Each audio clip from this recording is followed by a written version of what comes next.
हे सागरजी हे बरोबर नाही की विरोधी पक्ष नेत्यांना अध्यक्ष महोदय सन्माननीय भुजबळ साहेबांनी या ठिकाणी सिलेक्टिव्ह पोर्शन वाचलाय. सिलेक्टिव्ह पोर्शन मुळामध्ये आपण जर बघितलं तर याची सगळ्यात पहिली जी केस आहे अध्यक्ष महोदय ज्याच्यामुळे सगळं झालंय किंवा ज्या केसचा रेफरन्स देण्यात आलेला आहे ती आहे के कृष्णमूर्तीची केस.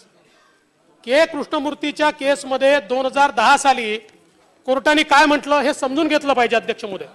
सर्वोच्च न्यायालयाने म्हटलं we are not in position to examine the claims about overbreadth in the quantum of reservation provided for OBCs under the impugned state legislations, since there is no contemporaneous empirical data.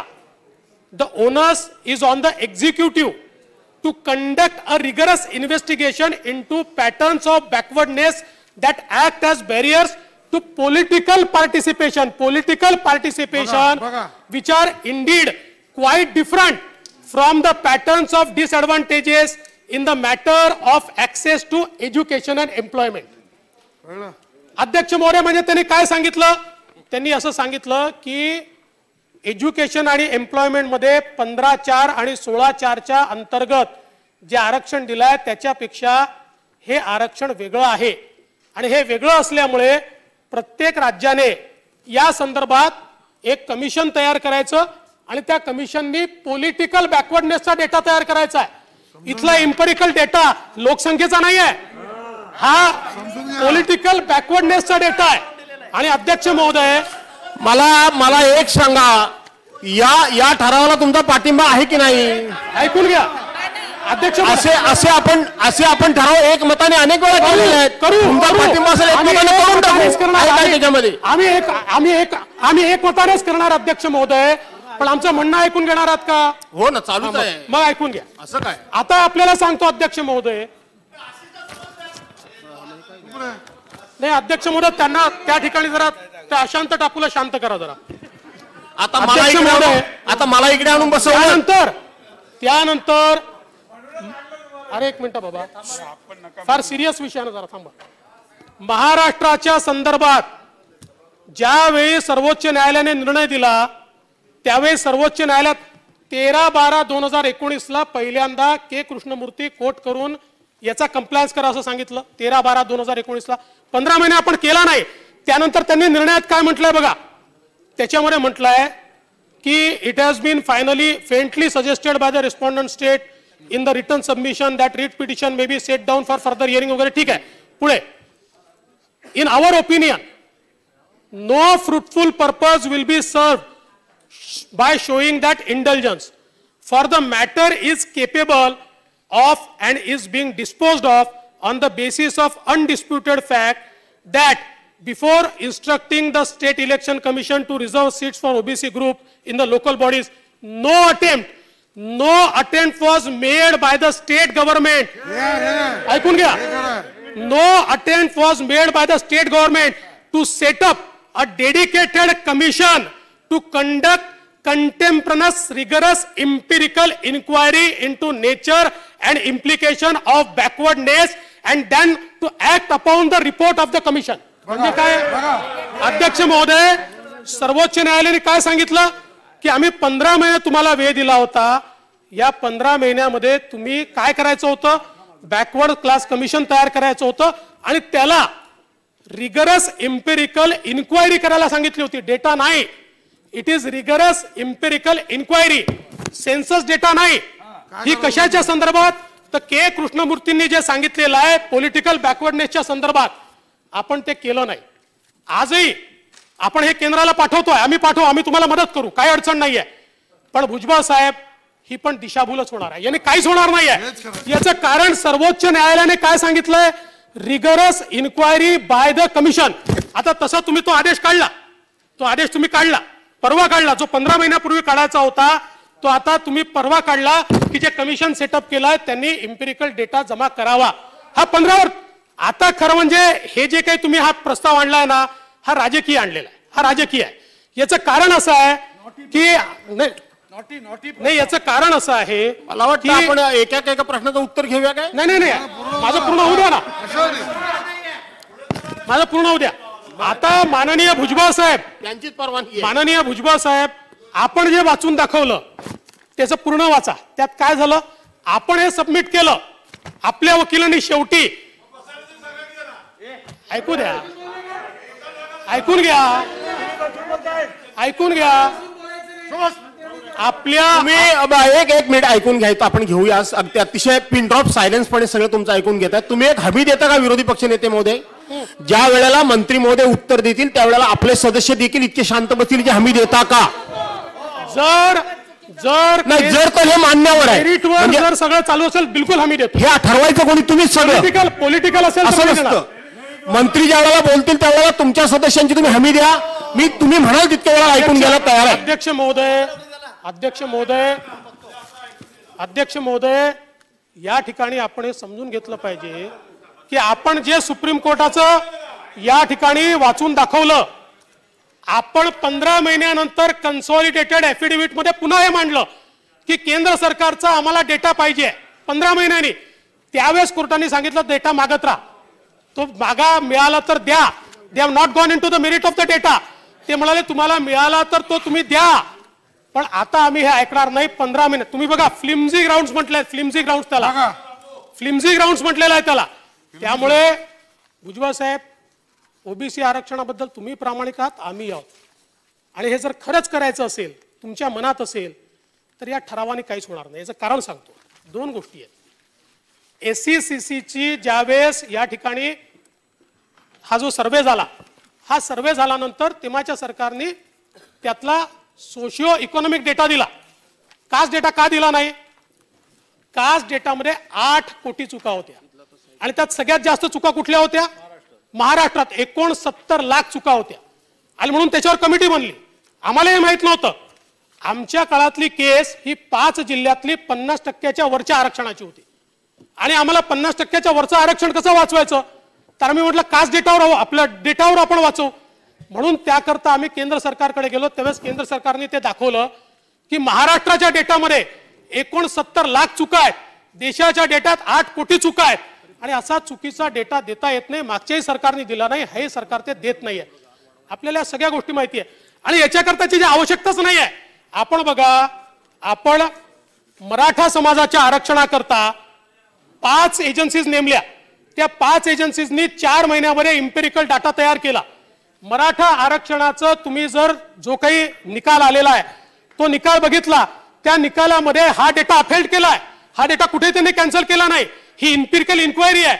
आणि म्हणून मला असं वाटतं आपण दिशाभूल करण्याचं कारण नाही. हा डेटा बघा, ओबीसी जनगणना झाली पाहिजे, आमचं समर्थन आहे, 100% समर्थन आहे, झालीच पाहिजे. अशा प्रकारचा डेटा मिळाला पाहिजे का? डेटा करेक्ट होऊन मिळाला पाहिजे. इनकरेक्ट डेटा हा घेऊन तुम्ही कसं सुप्रीम कोर्टात जाल? 69 लाख ज्या डेटामध्ये चूक आहेत तो डेटा कसा जाईल? आणि तो परत हा सेन्ससचा डेटा आहे. आपल्याला कशाची इन्क्वायरी सांगितली आहे? पॉलिटिकल बॅकवर्डनेसची इन्क्वायरी सांगितली आहे. Empirical inquiry into political backwardness, त्याचा डेटाच नाही आहे. आणि म्हणून मला असं वाटतं ही गल्लत होते आहे. त्या काळात आपण मागितला होता कारण 50% वरचं होता, आता 50% आतला आहे. आणि 50% आतलं हे के कृष्णमूर्तीचं जजमेंट आपल्याला फॉलो करायचं आहे. के कृष्णमूर्तीचं जजमेंट हे इम्पेरिकल डेटाच्या संदर्भात, पॉलिटिकल इम्पेरिकल डेटाच्या संदर्भात बोलतोय. आणि म्हणून मला असं वाटतं हे करून होणार नाही. आपण प्रस्ताव मांडला, आम्ही मान्यता देऊ, प्रस्ताव जाईल, त्या ठिकाणी आपण अजून आग्रह धरू, पण या डेटाने ओबीसी आरक्षण मिळणार नाही जोपर्यंत सर्वोच्च न्यायालयाच्या निर्णयाप्रमाणे आमचं OBC backward class commission empirical inquiry करून त्याचा रिपोर्ट तयार करत नाही, तोपर्यंत अध्यक्ष महोदय हे मिळू शकत नाही. तथापि तुम्हाला मांडायचं असेल, आम्ही ओबीसी समाजाच्या सोबत आहोत, आम्ही याला पूर्ण. मंत्री महोदय. अध्यक्ष महोदय, सन्माननीय फडणवीस साहेब यांनी के कृष्णमूर्ती यांचा बसा जागेवर बसा प्लीज. 2010 मधलं जे जजमेंट जे आहे ते वाचलं. त्याच्यामध्ये 3 गोष्टी सांगितल्या. Triple test, to set up a dedicated commission to conduct contemporaneous rigorous empirical inquiry into the nature of implications of backwardness, local bodies within the state. त्याच्यानंतर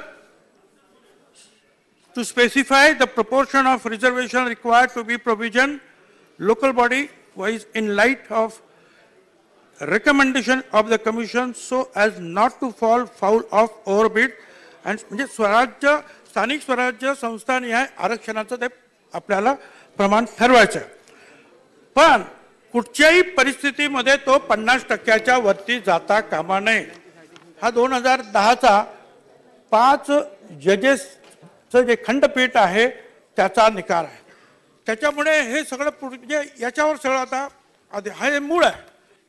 हे आल्यानंतर तुम्हाला मला सांगायचं आहे की ताबडतोब आम्ही आमच्या म्हणजे समता परिषदेच्या माध्यमातून सुप्रीम कोर्टात गेलो की 2011 पासून जो सेन्सस सुरू होणार आहे या भारत सरकारचा त्याच्यामध्ये हा डाटा जो आहे हा डाटा त्यांना जमा करण्यास सांगावा म्हणजे ओबीसीची जनगणना करण्यास सांगावी असं आम्ही सुप्रीम कोर्टामध्ये आम्ही आमच्या समता परिषदेच्या माध्यमातून गेलो.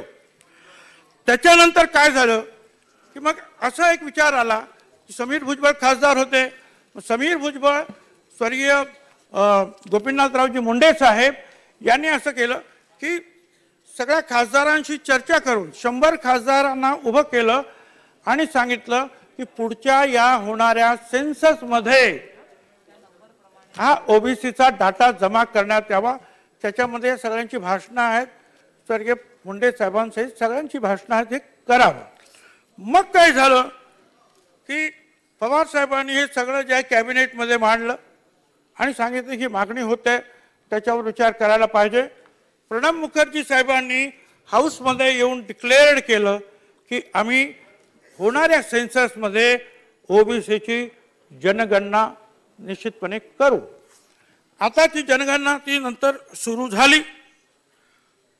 सुरू झाल्यानंतर ती 14-15 पर्यंत चालली आणि ती 16ला तुमच्या ताब्यामध्ये सगळा मी तुम्हाला पत्र आता दाखवतो. एकूण एक पत्र मी तुम्हाला दाखवतो. त्यामुळं झालं काय की हा डाटा जो आहे हा भारत सरकारकडे जमा झाला. आपल्याला आठवत असेल तर जेटली साहेबांनी एकदा फ्रंट पेजवर सगळ्या बातम्या आल्या ओबीसीची परिस्थिती अतिशय वाईट आहे वगैरे वगैरे सगळं त्यांनी दिलं. घरं नाही अमुक तमुक सगळं. पण त्यांनी संख्या वगैरे काही सांगितली नाही.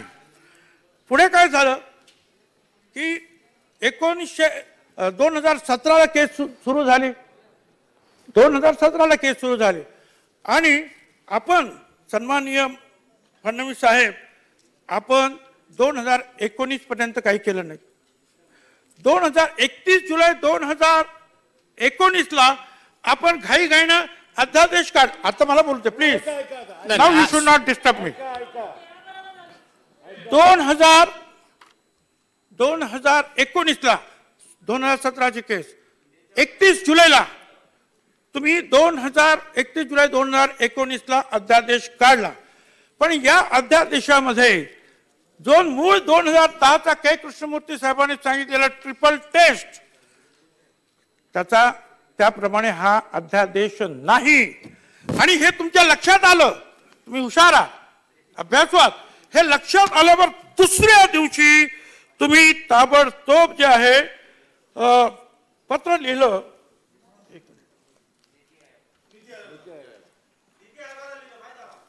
हा सांगतो ना बाबा शांत राहा जरा. माझा जरा गडबड होते. कागद जरा इकडे तिकडे जातात.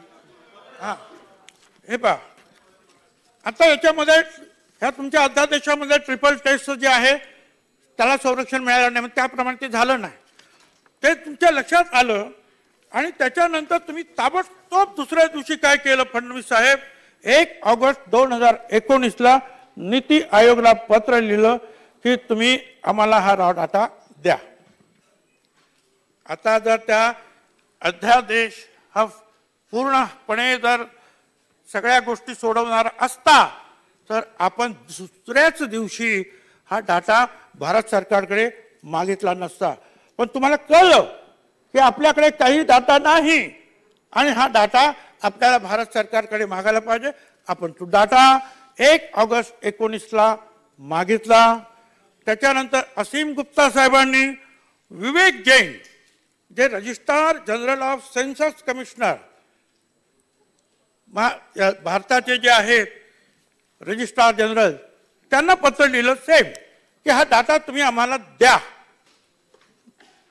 मग त्यावेळेचे आमदार छगन भुजबळ यांनी तुम्हाला पत्र पाठवलं की हे सगळं चुकीचं चाललेलं आहे आणि याच्यामध्ये जनगणनेची आकडेवारीच शासनाकडे नाही, ओबीसीच्या लोकसंख्येची निश्चित आकडेवारीच उपलब्ध नाही, या प्रवर्गासाठी किती जागा आरक्षित कराव्या हे शासन कसं ठरवणार, त्यामुळे हा अध्यादेश रद्द करावा असं छगन भुजबळ यांनी तुम्हाला 2 ऑगस्टला म्हणजे दुसऱ्या दिवशी कळल्याबरोबर 2 ऑगस्ट 19ला पत्र तुम्हाला पाठवलं.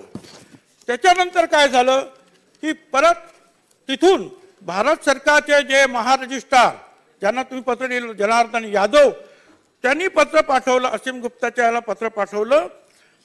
The SECC socio economic caste census data जो आहे excluding the religion and caste data has been finalized and published by MORD आणि MOHUPA म्हणजे तुमचं सोशल जस्टिस आणि UD यांच्याकडे हा डाटा हा the caste data has been finalized and published by the raw caste data has been handed over by this office to Minister of Social Justice and Empowerment, who is the nodal ministry for this work. The MOSJE has informed an expert group of classification and categorization of caste data and in consultation with Ministry of Tribal Affairs has to take the subject forward. म्हणजे काय झालं त्यांनी सांगितलं की हा data जो आहे हा सोशल जस्टिस डिपार्टमेंटला पाठवला आणि त्या सोशल जस्टिस डिपार्टमेंटमध्ये आता हा डाटा जो आहे त्यांचे नोडल एजन्सी आहेत हेही त्यांनी सांगितलं आणि त्यांना सांगितलं की एक्सपर्ट ग्रुप तयार करा आणि क्लासिफिकेशन वगैरे जे आहे कास्ट वगैरे हा डाटा तुम्ही हा कन्सल्टेशन करा ट्रायबल डिपार्टमेंटला सुद्धा आणि तयार करा. हे कधी 2 ऑगस्ट 2019ला 2014ला तुमच्याकडे आला आणि तुम्ही आता सोशल जस्टिसला लिहिता की आता हा डाटा तुमच्याकडे पाठवतो आहे, आता एक्सपर्ट ग्रुप तयार करा आणि हे सगळं तयार करा. बरं पुढे काय झालं, पुढे जे आहे परत पंकजाताई मुंडेंनी पत्र पाठवलं मग कारण सोशल जस्टिसकडे आहे ना. मग थावरचंद गेहलोत मंत्री होते आणि रामदास आठवले राज्यमंत्री. पंकजाताईंनी थावरचंद गेहलोतला पत्र पाठवलं की बाबांनो डाटा द्या. रामदास आठवलेंना सांगितलं 18/9/19ला डाटा द्या. असीम गुप्ता यांनी सांगितलं, यांनी लिहिलं की registrar general of India inform, त्यांनी सोशल जस्टिसला लिहिलं की आम्हाला registrar general of India informed असं आम्हाला सांगितलं गेलं by his letter so and so that raw caste data of SECC has been handed over by RGI to Ministry of Social Justice and Empowerment, who is nodal ministry of this work. And also it is learned that SECC data in raw form, soft copy, is lying in BC division of MOSJE. It is requested to direct the concerned officer to share the raw data in respect of Maharashtra to the Office of the Rural Development Department, Government of Maharashtra. This म्हणजे आता त्यांनी सांगितलं की social जस्टिसकडे गेला त्यांनी आणि असीम गुप्ताने पण लिहिलं सोशल जस्टिसला की तुमच्याकडे गेला असं ते रजिस्ट्रार म्हणतात, तुम्ही आम्हाला डाटा द्या. मग पुढे काय झालं, आता सोशल जस्टिस डिपार्टमेंटने परत काय सांगितलं, त्यांनी सांगितलं to say that the department is not a nodal ministry त्यांनी अगोदर सांगितलं नोडल मिनिस्ट्री आहे, रजिस्ट्रारने सांगितलं. हे म्हणतात social justice that this department is not the nodal ministry for SECC 2011 data and neither it is designated as the custodian of the SECC 2011 data. This is because the raw data is to be processed after proper classification and then finalized or published in view of the above letter of RGI. This department is not in position to provide the data. आता बघा ते सांगतात registrar यांच्या, तुम्हाला सांगितलं आम्हाला, तुम्हाला सांगितलं की बा तिकडे दिला तिकडे जा. ते सांगतात हे आम्ही काही करू शकत नाही, आम्ही देऊ शकत नाही. पण एक लक्षात घ्या, काय हा डाटा इतर गोष्टीसाठी वापरला जातो, ओबीसीसाठी दिला जात नाही फडणवीस साहेब. म्हणून तर मी तुम्हाला सांगितलं तुम्ही आमचं नेतृत्व करा. चला मोदी साहेबांना सांगा की तुम्ही उज्ज्वला गॅससाठी हा डाटा वापरता. तुम्ही प्रधान निवास, थांबा बोलू दे मला please please please please please मला माहिती, मी पण माहिती घेते. प्लीज प्लीज प्लीज प्लीज कृपया शांतता राहा. सभा ठरावाचं गांभीर्य घालवू नका. ठरावाचं गांभीर्य घालवू नका. ठराव अतिशय गंभीरपणे मांडला जातो, मग गंभीरपणे विचार मांडले जातात. ठरावाचं गांभीर्य घालू नका. ठरावाचं गांभीर्य घालू नका. मी परवानगी देणार नाही. मंत्री महोदय लेट्स कंटिन्यू. अध्यक्ष महोदय, हा डाटा इतर ठिकाणी वापरला जातो, मग इथे द्यायला काय हरकत आहे? ते रोहिणी आयोग तयार केला. हा रोहिणी आयोग ह्या ओबीसीचे तुकडे करणारा आयोग. सारे वंजारी, धनगर, माळी, कुणबी 2% आरक्षण त्यांना मिळणार आहे असं वर्तमानपत्रात आम्ही वाचलं. अध्यक्ष महोदय, तिकडे सुद्धा हा डाटा जातो कसा? आणि अध्यक्ष महोदय फडणवीस साहेब आता म्हणाले 8 कोटी चुका झाल्या आणि 75 लाख महाराष्ट्रात. मग एवढे वर्ष तुम्ही करायचं होतं ना, तुम्ही जनगणना परत करायची होती. 6-7 वर्ष झाली तुमच्या केंद्रातील सरकारला. हा चुकीचा डाटा आहे. 8 कोटी चुका आहे सांगता, बाकीच्या गोष्टीला वापरता. तुम्ही स्वतः का नाही केला 7 वर्षामध्ये? आणि अध्यक्ष महोदय, या 6 वर्षात तुम्ही पुन्हा दुरुस्त जनगणना का केली नाही? बरं, तुम्ही 5 वर्ष होतात, तुम्ही तो 5 वर्षात का गोळा केला नाही? अध्यक्ष महोदय, तुम्हाला हे करायचं, मी तुमच्यावर आक्षेप घेणार नाही. तुम्ही प्रयत्न केले, उशीर झाला होता अध्यक्ष महोदय, आणि त्यामुळे तुम्हाला सरकारकडे जावं लागलं. आम्ही तेच म्हणतोय की तुम्ही हा प्रयत्न केला. कोर्टाने सांगितलं की तुम्ही त्यांच्याकडे जाऊ शकता, मागू शकता. तुमचे प्रयत्न कमी पडतात म्हणून आम्ही हाऊसला जे आहेत आम्ही सांगतो की आपण आता एकत्रितरित्या सगळे आता पंतप्रधानांना विनंती करूया की हा डाटा आम्हाला द्या. त्यात सिंपल. आणि म्हणून अध्यक्ष महोदय, माझी विनंती आहे की याच्यामध्ये थोडं संपत आलं राव. अरे संपत आला. मंत्री महोदय इकडे बघा. मंत्री महोदय इकडे प्लीज इकडे माझ्याकडे बघा. आपण मला ऍड्रेस करा. आपल्याद्वारे आपल्याला हेच सांगायचं आहे. अरे हा सगळ्या आरक्षणांना तुम्ही विरोध करता. त्या मुस्लिम आरक्षणाला सुद्धा, शिक्षणासाठी तुम्ही सुद्धा त्याला सुद्धा तुम्ही विरोध केला. शिक्षण सुद्धा द्यायचं नाही. अध्यक्ष महोदय बरोबर नाही. मला आपल्याला हे सांगायचं आहे की याच्यामध्ये नाही झालं, संपत आलं त्यांचं, संपत आलं आहे. आमचा सुद्धा हेतू शुद्ध आहे. या 15 महिन्यामध्ये तुम्ही का गोळा केला म्हणून सांगता? अरे 2021 पासून भारत सरकारची जनगणना जी सुरू व्हायला पाहिजे ती सुद्धा सुरू झाली नाही, कारण कोरोना.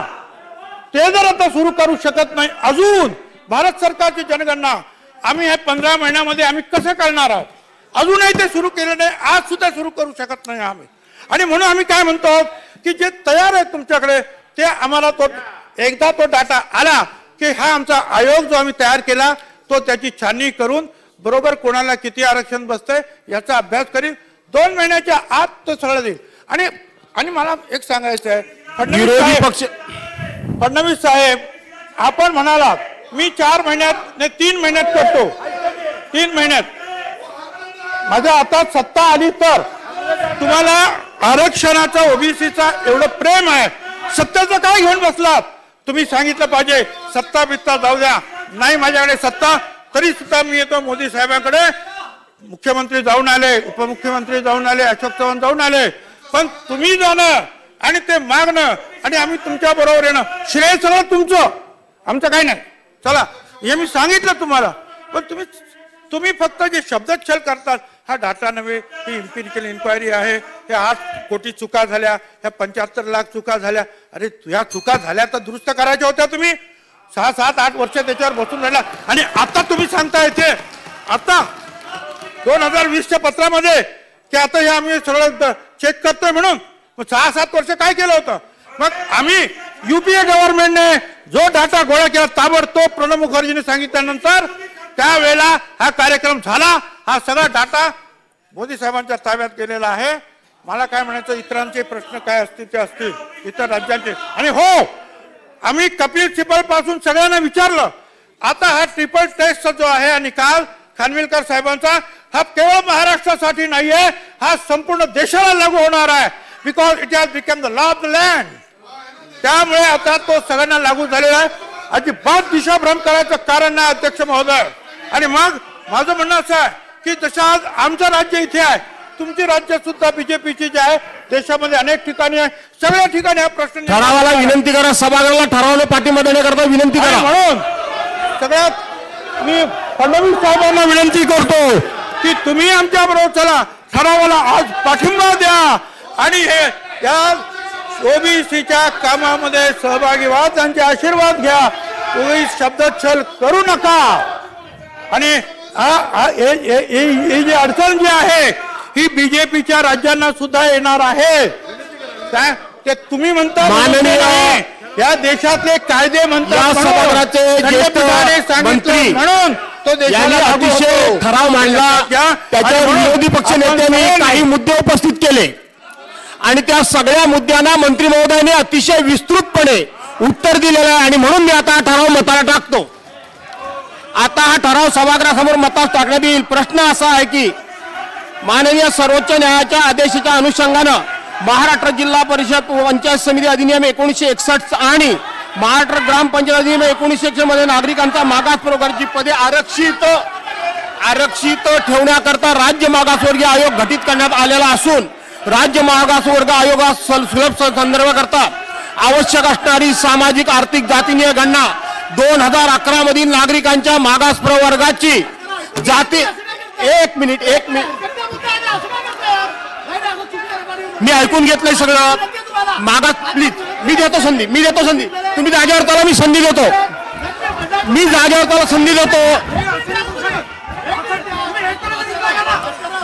असताना राज्य शासनाने वारंवार विनंती करून देखील केंद्र शासनाने माहिती अद्याप उपलब्ध करून दिली नाही. मागासवर्गीय इंटरनेट डाटा उपलब्ध करण्याचे अर्ज शासनाकडून राज्य शासनाला मागासवर्गीय आहे. अनुकूल असतील त्यांनी हो म्हणावे, प्रतिकूल असतील त्यांनी नाही. मी तुम्हाला नेम करतोय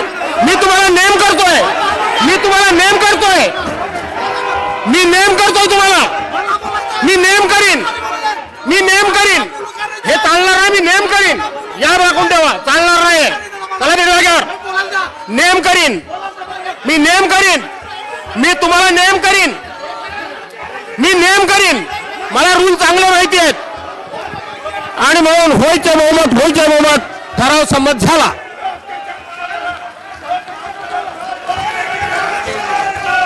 आता मी सभागृहाची बैठक 10 मिनिटांकरता स्थगित करत आहे.